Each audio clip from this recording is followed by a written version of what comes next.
Hello, my name is Chris, and today I'd like to talk to you about surviving self-isolation with a smoker whilst you are trying to quit smoking in this global coronavirus pandemic.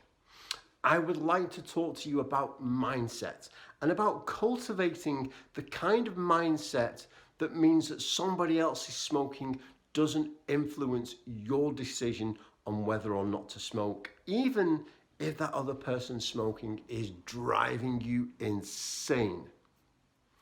I want to talk to you about creating your own smoke-free sanctuary. I'm very excited to talk about that. And I want to talk about tapping into that inner motivation that we all have that can get us through these kind of tough challenges.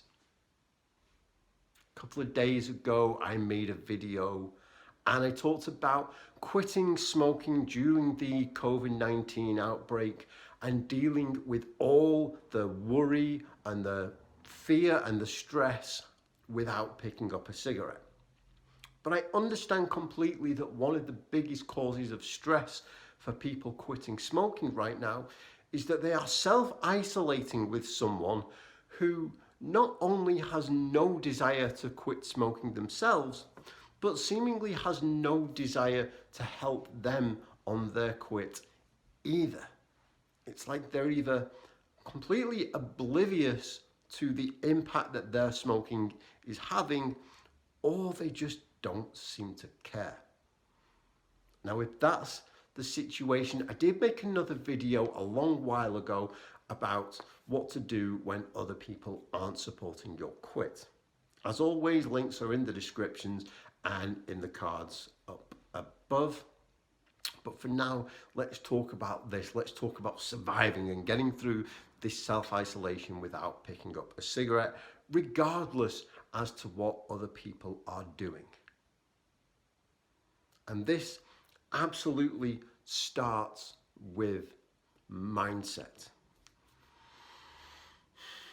If we do not have the right mindset, then no amount of practical tips or advice are going to help us. We have to get into a good frame of mind. And it starts by realizing or reminding ourselves that if we relapse, it is not because of what is going on around us, but because of what is going on within us. No, Chris, that's not true. This person's smoking and the smell and watching them smoke is driving me crazy and making me want a cigarette. I'm not saying that it's not having an impact. I'm not saying that you are not driven crazy right now. But when we relapse because we make a decision based on how we are feeling.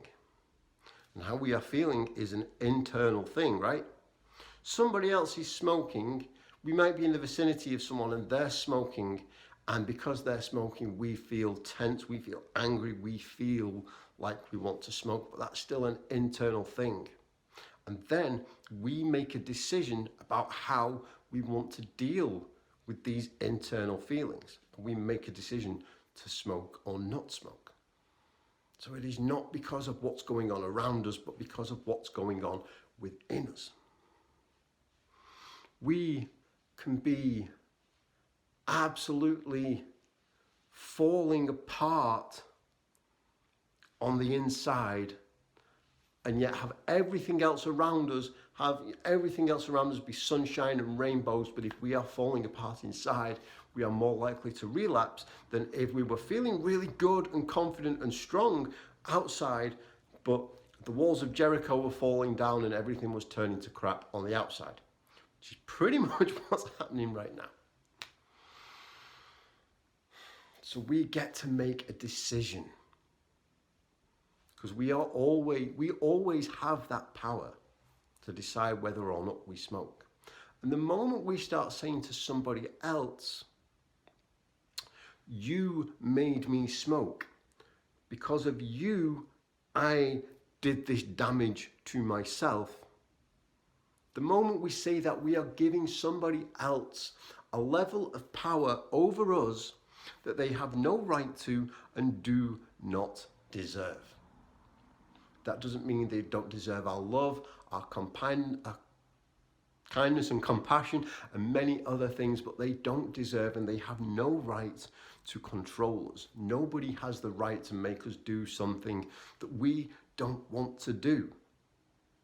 So as soon as I say, you did this to me, that's giving that person that power. That's saying that I am powerless. I couldn't help myself because you made me do this.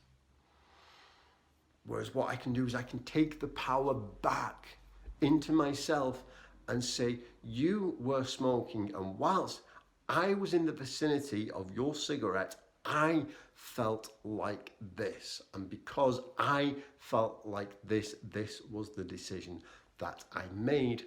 But from now on, I'm not going to make that decision because I'm not giving you the power to influence what I do. I am going to stay smoke-free regardless as to what you do. Okay, Chris, this is very idealistic, but how?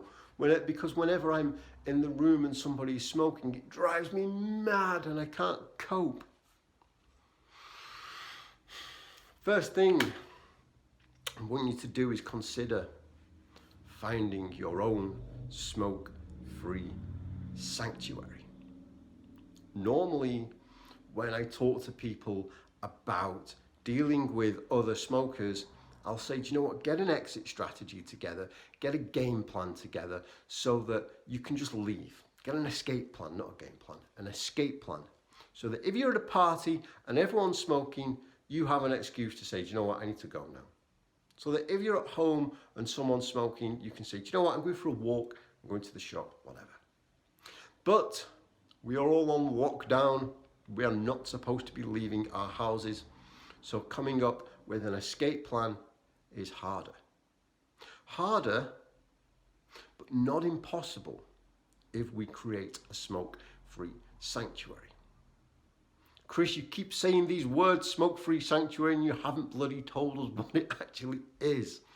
Okay, smoke-free sanctuary is a place you can go to that you look forward to going to and spending time in when somebody else is smoking.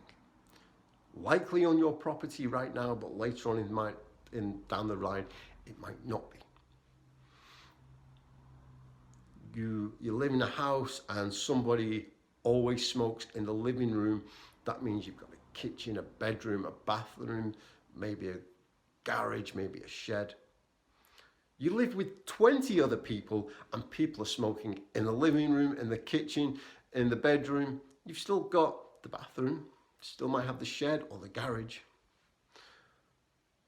Now I know that sounds like I'm saying, do you know what, if somebody smokes, go and lock yourself in the bathroom. Go and sit on the toilet for 5 minutes and wait for it to pass.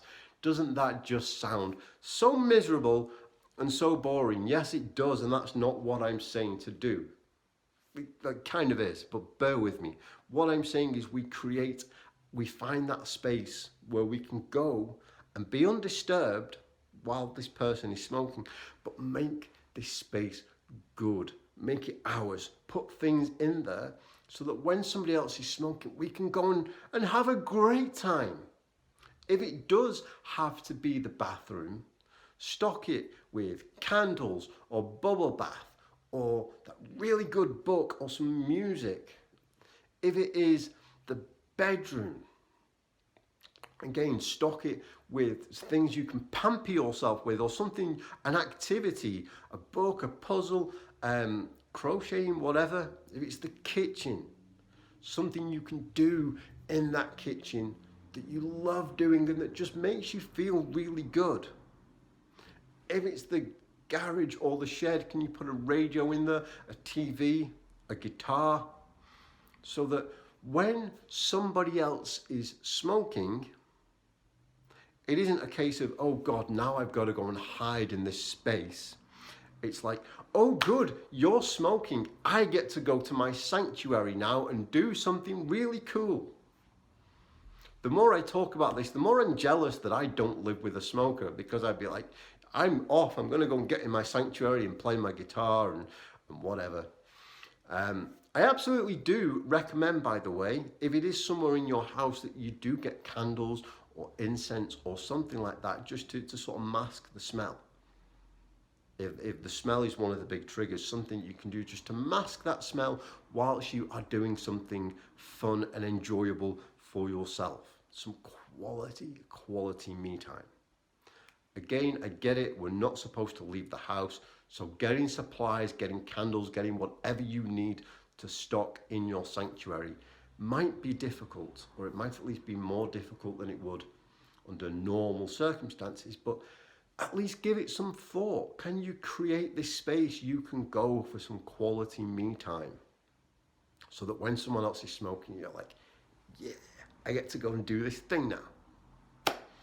If you decide to create your smoke-free sanctuary, I would personally, just out of curiosity, I would love to see it.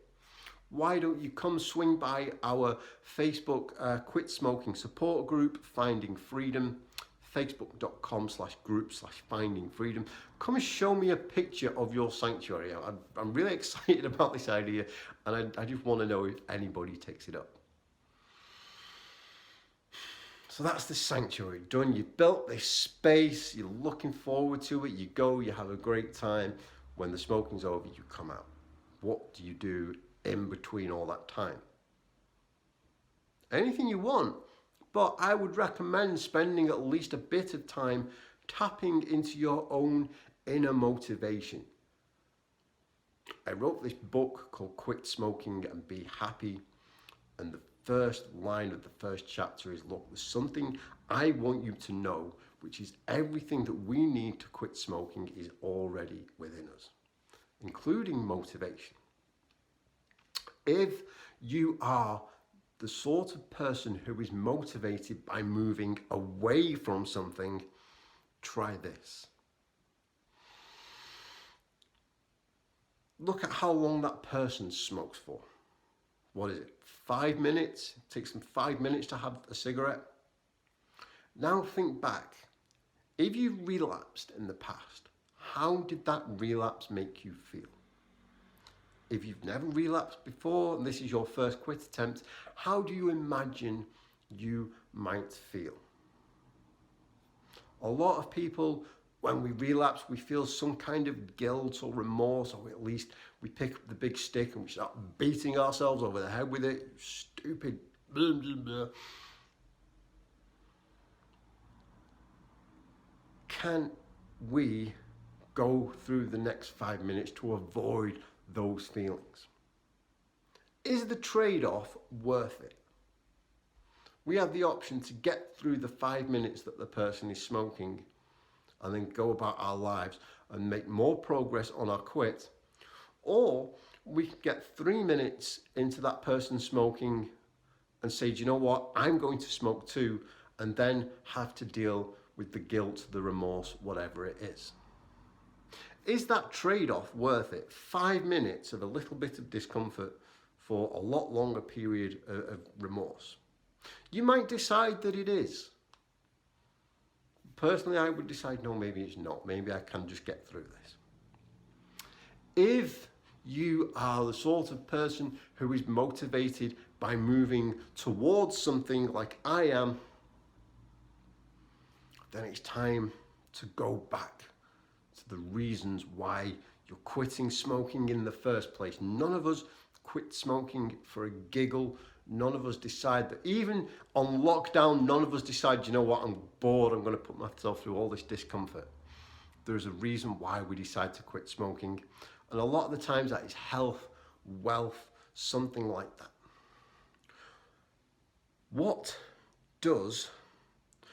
First of all, why are you quitting smoking? Second of all, what is that going to look like when you get on the other side of your quit? I'm quitting smoking because I want to be healthier. So what does healthier you look like? Not just healthier you, but healthiest you. When you've not only achieved your goal, you have absolutely reached the pinnacle of health, the very healthiest you could possibly be. What does that look like? More importantly, what does that feel like? Close your eyes, really visualize it, experience it. To help you along with this, I did an MP3 download called This Is Who I Really Am. You can get it from chrisscoyles.com/downloads. Absolutely free. I don't want anything from you. And I'll talk you through this visualization thing so that you can tap into, how good things are going to be on the other side of your quit. And when you do this, when you're like, you know what, when I quit, things are going to be amazing. Again, you can ask yourself, is the trade-off worth it? I could smoke now and have this little bit of relief from the discomfort of being near someone who smokes, or I could hold on and I could have this amazing life that I've just visualized and created for myself. It's like I can have a lump of shit now, or I can have a lump of gold a little bit down the line. Which one do I want? I want the gold, so I'm going to go off and go to my sanctuary and sit on the toilet for 5 minutes and play guitar. Whatever it is. Right? Man, I hope this has been helpful, or at least just giving you something to think about or distracted you from everything that's going on right now. Like I say, you can get that download, and you can also get more downloads from chrisscoyles.com. A really good one is called the Feel Amazing Anchor, to help you feel amazing, to help you feel calm and relaxed and happy without cigarettes. The book I mentioned earlier, Quit Smoking and Be Happy, is available from Amazon and Google Play in ebook and print form. And we have, as I mentioned, the Finding Freedom support group on Facebook, facebook.com/groups/findingfreedom1, where there is this wonderful community that I am so proud of. So many people continuing to make awesome progress on their quit, even in this difficult and challenging time. Thank you so much for watching today. Genuinely, I really hope that you are safe, that you are well, and that we all come through this together on the other side. Thank you so much for watching. I will see you next time. Goodbye.